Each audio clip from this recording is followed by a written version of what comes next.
परत इतिहास आहे। या रस्त्यावरून जेव्हा व्यापारी येत होते, व्यावसायिक येत होते, तेव्हा हा रस्ता बांधला, हे सगळं स्ट्रक्चर निर्माण केलं, संरचना निर्माण केला, त्याचा टॅक्स कुठे देणार? तर तो काय आहे? टोल नाका आहे। काय आहे? टोल नाका। कळतंय? आता 2200 वर्षापूर्वीच्या खुना खाना या खूप जास्त लोकांनी खूपच वाईट केल्या। इकडचा इतिहास तुम्हाला कळेल तर खूप वेगळा आहे। मी खूप या नंतर जाऊया आपण त्याच्यावर। आता हे रांजण कोणी बांधलं असेल? आता आपण जे बघतोय की रस्ते कोण बांधतं, स्त्री की पुरुष? पुरुष, बरोबर की? नागनिका नावाच्या राणीने हा संपूर्ण रस्ता बांधलेला होता। समजतंय? या रस्त्यावरून असं म्हटलं जातं की जर वरून बघितलं थोडं डोंगरावरून तर इकडे मुंग्या चालल्यात की काय असा भास व्हायचा। आजकडून येणाऱ्या लोकांसाठी एकमेव रस्ता होता, तेव्हा इकडे मुंग्यांसारखी गर्दी असायची। आणि असं म्हटलं जातं, इतिहासकार असे म्हणतात की ते रांजण पैशाने भरून व्हायचं। मग कोण होती राणी नागनिका? खूपच कर्तबगार, 7 वाहन काळातील 7 करणी राजाची बायको। कळते? ती अशी राणी होती जी शासन करायची। जातं की 7 करणी राजा जेव्हा होऊन गेला तेव्हा त्याच्यानंतर या संपूर्ण विभागाचं स्वराज्य त्या राणीने केलं। कळतंय? हे देखील त्यांनीच बांधलेलं आहे। याला काय म्हणतात? ही लेणी आहे। लेणी म्हणजे बुद्ध काळातली लेणी आहे ज्याला आपण म्हणू।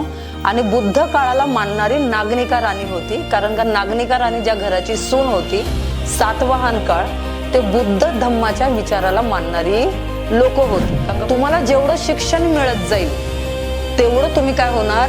पुढे जाणार। तुम्ही फक्त प्रचार करण्यापुरतं तुमचं शिक्षण असेल तर तुम्ही प्रचारक असाल। तुमचं फक्त तुम्ही खूप पहिल्या स्टेपवर आहात, तुम्ही फक्त शिक्षण घेताय तर तुम्ही उपासक असाल। कळतंय? तुम्ही जसं जसं पुढे जाणार, म्हणजे बुद्धांनंतर पटकन कोण बुद्ध झालेलं नाहीये, ते सगळ्यात मोठी डिग्री की तुमचं शिक्षण खूप जास्त झालंय। आपण बोलू की तुमच्या पाठचा जो कोपरा आहे, असे इतिहासकार म्हणतात की तिकडे नागनिका राणीचे पुतळे होते। कंका हे शिलालेख कोणी कोरले असतील? बामणांनी कोरलेत का? वडारांनी कोरले असतील की नाही? कोणी वडार समुदायाने कोरले असतील ना, जे चिनीला पाट्याला चिनी लावतात, पात्रटाने खोदले असतील, जे मसाला वाटण्याचा वरवंटा पाटा करतात, चिनी हातोडी कोणी दिली असेल? लोहारांनी, है की नाही? वजीरो दिया मेरे भारत ने मेरे भारत ने, गाणं ऐकलंय का? ऐकलंय मनोज कुमारचं गाणं की माझ्या भारताने जेव्हा शून्य दिला, माझ्या भारताने जेव्हा शून्य दिला, त्या शून्याचा पुरावा कुठे आहे? त्या शून्याचा पुरावा इकडे 2200 वर्षापूर्वी आहे। या भिंतीवर जो शून्य वापरतो की नाही आपण, 1 रुपयाचे 10 रुपये कधी होतात? जेव्हा एकाच्या पुढे शून्य लागतोय। 10चे 100 कधी होत आहेत? जेव्हा त्या 10च्या पुढे शून्य लागतोय। तर साईड करून स्वतः नेतृत्व करणारी, स्वतः शासकीय, राजकीय आणि सांस्कृतिक व्यवस्था, राजकीय म्हणजे पॉलिटिक्स, सांस्कृतिक म्हणजे कल्चर, नाचणं, गाणं, कविता करणं, लिहिणं, शिलालेख निर्माण करणं, विहार निर्माण करणं, रस्ते निर्माण करणं, संस्कृती निर्माण करणं, याचं काम जे आहे ते नागनिका त्यावेळेला करत होती। आणि तुम्ही आजपर्यंत ज्या पण नोटा पाहिल्या आपल्या भारताच्या, त्याच्यावर कोणाचे चित्र आहेत? गांधीशी माझा काय वाद नाहीये, पण पुरुषाचे चित्र आहेत, बरोबर आहे? कोणतीही नाणी आली तर त्याच्यावर कोणाचे चित्र आहेत? बाबासाहेब आंबेडकर, गांधी, बरोबर आहे? असावेत, त्या महापुरुषांनी खूप काम केलंय। पण किती स्त्रियांचे चित्र तुम्ही चलनावर पाहिले? नाही ना। पण चलनाची सुरुवात करणाऱ्या स्त्रिया होत्या। इकडच्या नाण्यावर नागनिकेचे चित्र होते। कळते का? मग मला सांगा, आपला विकास झाला की आपण आणखी खाचखळग्यात गेलो? आज आपल्या पोरी इंजिनियर व्हायचे असतील तर आपण घराच्या बाहेर पाठवत नाही। नागनिका सारखी राणी 2200 वर्षापूर्वी इंजिनियर होती। रस्ता असाच खोदला जातो का? नॉलेज पाहिजे ना, इंजिनिअरिंगचं नॉलेज पाहिजे, तेव्हा जाऊन रस्ता खोदला जातो। अर्थव्यवस्था तिला समजत होती। रांजण पैसे भरून वाहत होते। आता आपल्या टोल नाक्यावर जिकडे फाटक बंद असतं, जिकडे मशीन बसवलेली असते, जरा फाटक उघडलं तो लोक मूर्ख बनून पळून जातात गाडी घेऊन। बाया प्रेग्नंट असतात, डिलिव्हरी होते, तर त्यांचा आत्मसन्मान ठेवणारी लोक आहोत, असं ते जग निर्माण करण्याचा प्रयत्न त्यावेळेला काय करत होते? खूप मेहनतीने करत होते। आणि आपण आज त्याच्या छताखाली आहोत। पण आज आपल्याच घरातली लेकरं नाक्यावर उभं राहून शिट्ट्या वाजवतायत। जिजासाहेब आणि माता रमाई यांच्या जयंतीनिमित्त आपण इकडे का आलेलो आहोत? माहितीये? जेव्हा सावित्रीबाई फुले यांचे जोडीदार कोण महात्मा फुले मरण पावतात, मृत्यू होतात, तेव्हा सावित्रीबाई फुलेंना स्वतःचं अपत्य नसतं. त्यांनी यशवंतला दत्तक घेतलेलं असतं. ते कसं घेतले ते पण मी सांगते. तर त्यांचे दीर भाऊ येऊन काय सांगतात की वहिनी आता तुम्ही काय करा, तुम्हाला तर स्वतःचं मूलबाळ नाहीये, तर तुम्ही आमच्या मुलाला अग्निडाग द्यायला सांगा. सावित्री तिकडे उभी राहते आणि सांगते की तुम्ही हे प्रेमापोटी सांगत नाहीये. माझा नवरा गेल्यानंतर माझ्या नवऱ्याने निर्माण केलेलं छत गळपाटण्यासाठी तुम्ही मला सांगताय की आता आमच्या मुलांना अग्निडाग देऊ दे. सावित्री बायांवर होणाऱ्या या अत्याचाराला, परंपरेने प्रथेने बाईच्या हातातून प्रॉपर्टी काढून घेण्याच्या या षडयंत्राला, आता ते घर मग आम्हाला दे, तुझा नवरा असाच जात होता, अग्निडागाने खांदा तर आम्हीच दिला. सावित्री महात्मा फुले त्यांचे एवढे जोडीदार गेलेले असताना तिकडे तटस्थ उभी राहते आणि सांगते की बायांच्या घशातून प्रॉपर्टी काढण्यासाठी तुमचं हे षडयंत्र आहे आणि मला तुम्ही मूर्ख समजू नका. सावित्री त्यांना पुढे बोलते की बाजूला व्हा. ती मटकं पकडते आणि अग्निडाग कोण देते? सावित्री देते. सावित्री प्रेरणा कुठून घेत असेल? यासारख्या इतिहासातून. नाही, काही बायाने ऐकलं असेल आपण बोलतो तेव्हा, ज्योतिबा तू दुसरं लग्न कर, कारण का सावित्रीला मूल होत नाहीये. तर ज्योतिबा त्यावेळेला, ज्योतिबांच्या जन्माला 200 वर्ष पूर्ण होत आहेत या वर्षी. असं पाठी जावं 200 वर्ष इमॅजिन करून. 200 वर्षापूर्वी ज्योतिबा काय सांगतायत, जर मला मूल होत नसेल तर मग मी सावित्रीचंही दुसरं लग्न लावू शकतो ना. कळतंय? त्यावेळेला ज्योतिबा सांगतायत. त्यांच्या वडिलांना आईला किती क्रांतिकारक भूमिका असेल, किती क्रांतिकारक. त्यांचे घरची लोक शांतच बसतात आणि ते सांगतात मूल न होणं हा फक्त बाईच्या वाट्याला जाणारा अपराध का असावा, त्याच्यामध्ये पुरुषाची भागीदारी नाही का. आणि मग ज्योतिबा आणि सावित्री ठरवतात की काशीबाई नावाची एक ब्राह्मण आहे, 17 वर्षाची पोरगी, विधवा ब्राह्मण ती प्रेग्नंट आहे. तर कशी काय प्रेग्नंट झाली असेल ती, ज्याला आपण म्हणावं घरामध्ये लैंगिक हिंसा झाली आणि 17-18 वर्षाची बाल विधवा पोटाची राहिली. धर्म आधारित, जाती आधारित, भाषा आधारित, प्रांत आधारित, लिंग आधारित, वर्ग आधारित आणि वर्ण आधारित भेदभाव, छळकपट होऊ शकत नाही. ज्या छताखाली आपण बसलोय त्या नागनिका राणीच्या इतिहासाला पण तेच अभिप्रेत होतं. बऱ्याच छोट्या छोट्या गोष्टी आपण करू शकतो. आपल्या लेकरांची नावं घृणाली, मनाली, सोनाली, फनाली ठेवण्यापेक्षा आपल्या महामानवांच्या इतिहासावर ठेवा. महात्मा फुलेला वाटतं घरी घेऊन जाऊया, सावित्री समजवेल, डोक्यावरून हात फिरवेल आणि मग आपण तिला समजावून घरी पाठवूया. पण सावित्री ही महात्मा फुल्यांपेक्षा आक्रमक होती. ती जेव्हा प्रेग्नंट बाईला घरी येऊन बोलतात, सावित्री बोलते आता सोडणार कुठे, आणि ती एकटीच आहे का, आपण काय करूया, पूर्ण शेल्टरच तयार करूया बायांसाठी बसतीगृहच तयार करूया.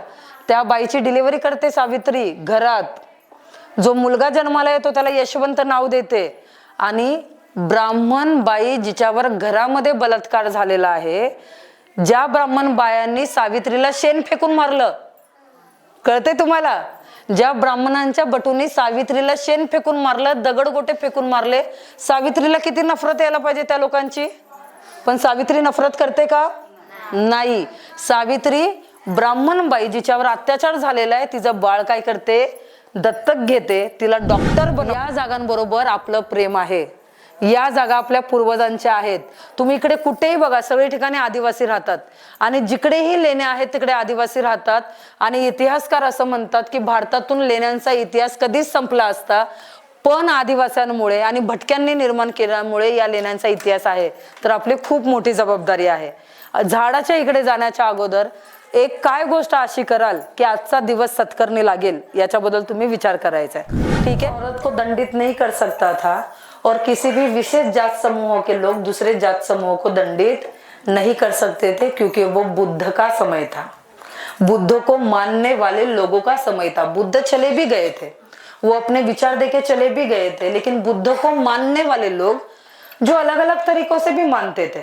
सावित्रीबाई फुले जयंती, जिन्होंने भारत में पहला स्कूल खोला. कई लोग उनके ऊपर आरोप करते हैं कि उन्होंने नहीं पहला स्कूल खोला, तो मिशनरी ने पहला स्कूल खोला. बिल्कुल मिशनरी के लोगों ने पहले स्कूल खोले थे, लेकिन वो बंद हुए थे, वो फेल हुए थे. समझ में आ रहा है. लेकिन सावित्री बाई और महात्मा फुले ने जब पहला स्कूल उसकी तारीख भी इसी महीने में है, 1 जनवरी 1848, 1 जैन 1848 म्हणजे 1848.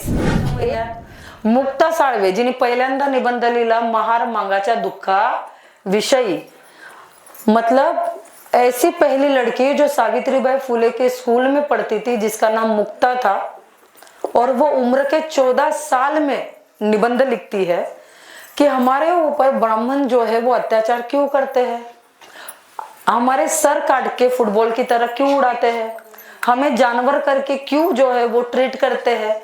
ऐसे वो कितने साल में लिखती है? 14 साल में। मुक्ता, उसकी भी जयंती इसी मंथ में है। हम फरवरी में जाते हैं तो महात्मा ज्योतिबा फुले की जयंती आ जाती है, छत्रपति शिवाजी महाराज की जयंती आ जाती है, और 14 अप्रैल को घटनाकार, संविधान निर्माता, भारत रत्न, विश्व रत्न, जिनके बारे में हर गली, हर चौक, दुनिया का हर कोना, कहीं भी ऐसे नहीं है। मैं ताइवान गई, बुद्धिस्ट स्टडी के अंदर एंट्री की बाबा साहेब का फोटो। मैं बैंकॉक गई स्टडी के लिए, एंट्री की बाबा साहेब का फोटो। मैं दुनिया में जहां भी गई, जितने भी देशों में, मुझे ऐसा कोई भी देश नहीं मिला जहां पे बाबा साहेब का स्मरण नहीं किया जाता है। हर जगह पे है। तो हमें काफी प्रिविलेज मीन्स, जिसे हम कहे कि मन में उपकारों की भावना होनी चाहिए कि बाबा साहेब हमारे जमीन पे आए हैं। अगर वो किसी और देश के जमीन पे आते तो लोग उनको ऑलरेडी यहाँ बिठा के लिया है, पता नहीं कहाँ बिठाते। लेकिन दुख की बात यह है कि हमारे देश के लोगों को उनके महामानवों की कीमत नहीं है, फिर वो कोई भी हो। मतलब गांधी की 1-2 चीजें मुझे पटती नहीं है, लेकिन हमें गांधी की भी कीमत नहीं है। ठीक है, स्वच्छ भारत अभियान के अंतर्गत गांधी जी की चश्मा हर टॉयलेट पे निकाला गया, हमें बुरा नहीं लगा। हमारे नोट पे गांधी का फोटो है ना, हमारे राष्ट्रपिता है, हमें क्यों नहीं लगा कि जिस महामानव का फोटो नोट पे है वो टॉयलेट पे कैसे हो सकता है। हाँ, विक्टोरिया रानी का फोटो वो टॉयलेट पे लगाएंगे अमेरिका वाले, नेपाल के राजा का फोटो वो टॉयलेट पे लगाएंगे, हमें कुछ नहीं लगता है। हमें लगता है सब चलता है, कोई भी हो।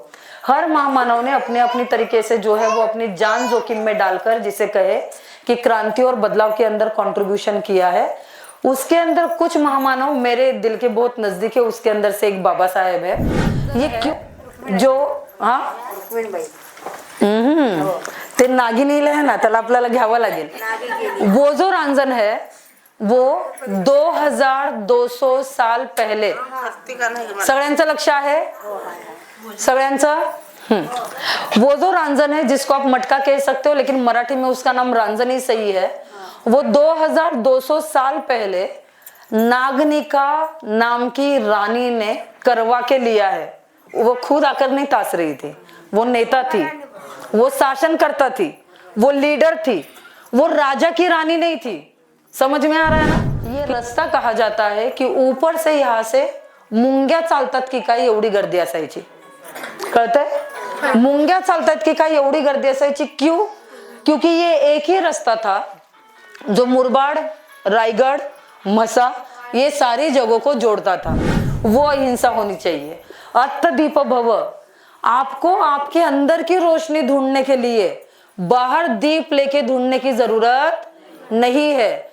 अगर आप इतने सच्चे इंसान हो, समझदार इंसान हो, बुद्धिजीवी हो, वैचारिक हो, सच झूठ के अंदर फर्क कर सकते हो, पक्षपाती नहीं हो, भेदभाव नहीं करते हो, कम ज्यादा नहीं देखते हो, खुद को ही शाना और दूसरे को अडानी नहीं समझते हो, खुद को बहुत बढ़िया कलर का, बहुत बढ़िया जात का, बहुत बढ़िया धर्म का, बढ़िया नस्ल का नहीं समझते हो, तो आप आपके भीतर की रोशनाई को देख सकते हो, जिसको बुद्ध अत्तदीप भव कहते हैं।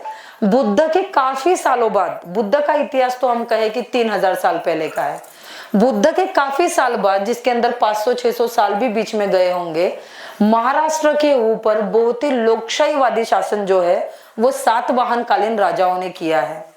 ठीक है, सब है साथ में।